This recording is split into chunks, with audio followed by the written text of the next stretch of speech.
Dear student, मैं अभिषेक शुक्ला आप सभी को फिजिक्स के बहुत ही इंपॉर्टेंट चैप्टर प्रकाश के बारे में हम जानकारियां दे रहे हैं। आपको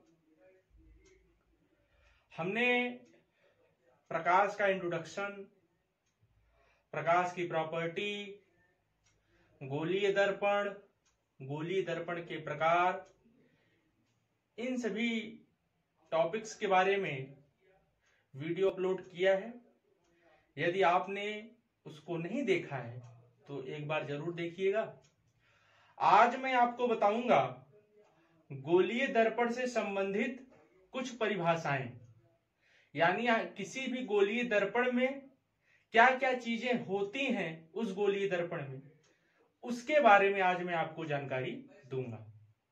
गोलीय दर्पण आपको मैंने बता रखा है कि कटे हुए कांच का खोखला भाग होता है जिसके एक सतह पर पारे अथवा चांदी की पॉलिश करके उस पर आयरन ऑक्साइड का पेंट किया जाता है तथा दूसरा सतह इसके कारण चमकदार हो जाता है और चमकदार सतह से ही परावर्तन की घटना घटती है।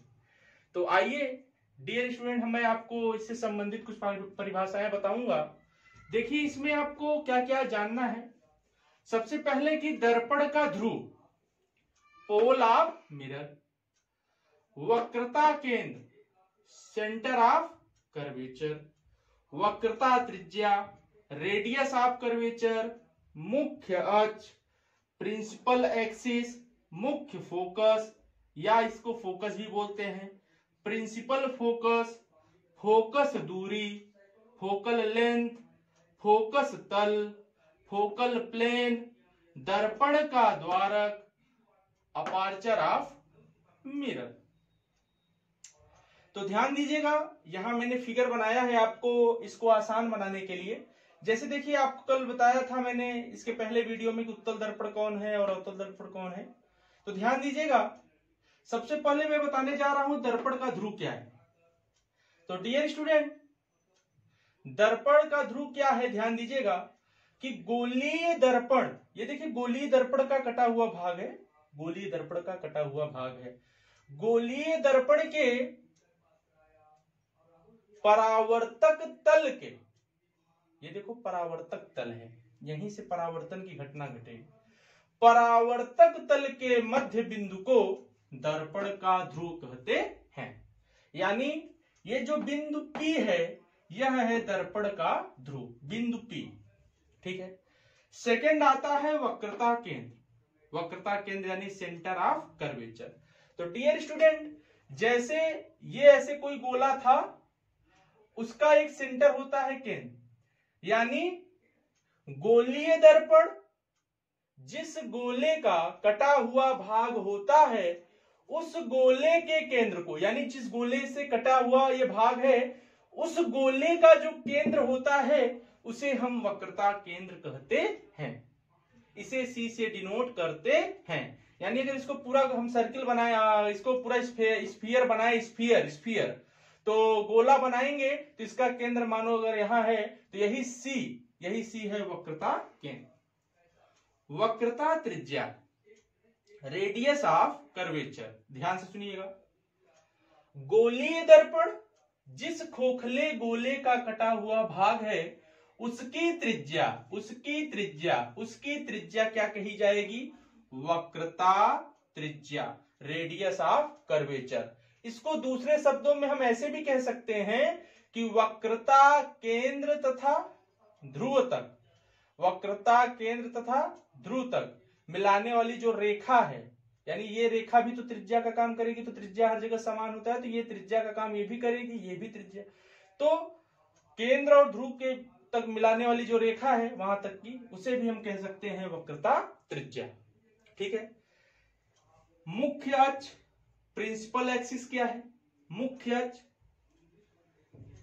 गोलीय दर्पण के ध्रुव, ध्यान दीजिएगा, ध्रुव यानी P, गोलीय दर्पण के ध्रुव तथा वक्रता केंद्र को मिलाने वाली रेखा, यानी ये जो लाइन जा रही है, ध्यान से देखिएगा इस लाइन को, ये जो लाइन है ये केंद्र को और ध्रुव से मिला रही है, केंद्र को ध्रुव से मिला रही है, ध्रुव को केंद्र से मिला रही है। इस रेखा को हम, सरल रेखा है, स्ट्रेट लाइन, इसको हम प्रिंसिपल एक्सिस कहते हैं।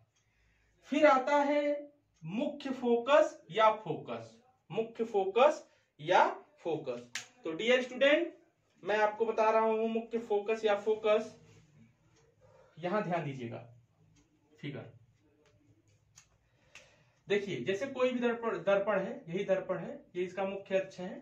तो ध्यान दीजिएगा, मुख्य अक्ष के समांतर आने वाली प्रकाश की किरणें, आपतित किरणें, मुख्य अक्ष के, ये देखो मुख्य अक्ष है, मुख्य अक्ष, ठीक है, ये वाली लाइन मुख्य अक्ष है।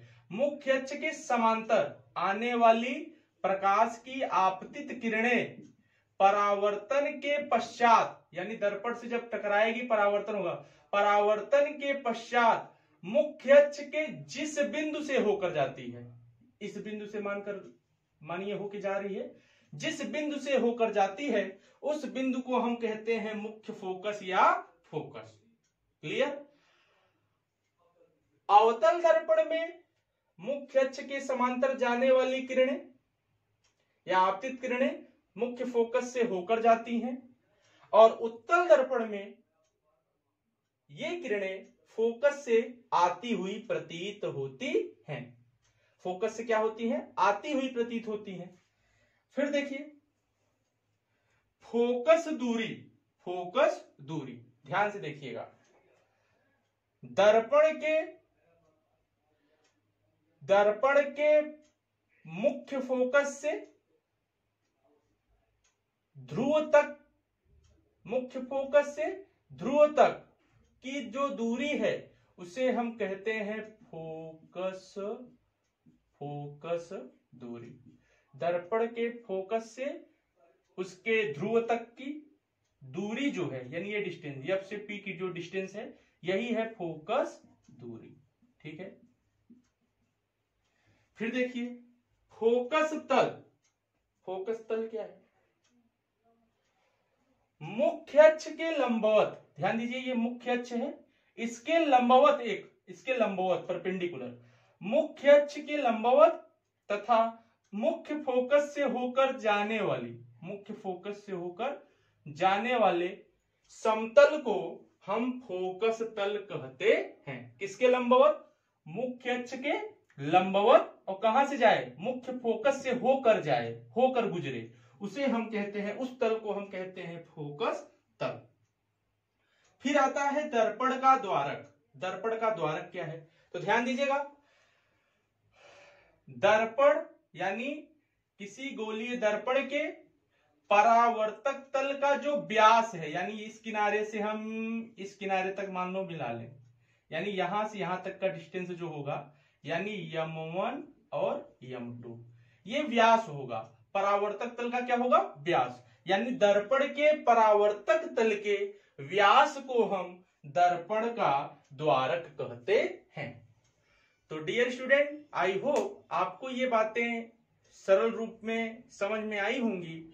अगर आपको ये बातें हमारी समझ में आई हैं तो कृपया इस वीडियो को जरूर लाइक करिएगा, हमारे इस चैनल को जरूर सब्सक्राइब करिएगा, और अपने साथ पढ़ने वाले स्टूडेंट तक हमारी इस वीडियो को जरूर पहुंचाने का प्रयास करिएगा। आप सभी का बहुत बहुत धन्यवाद।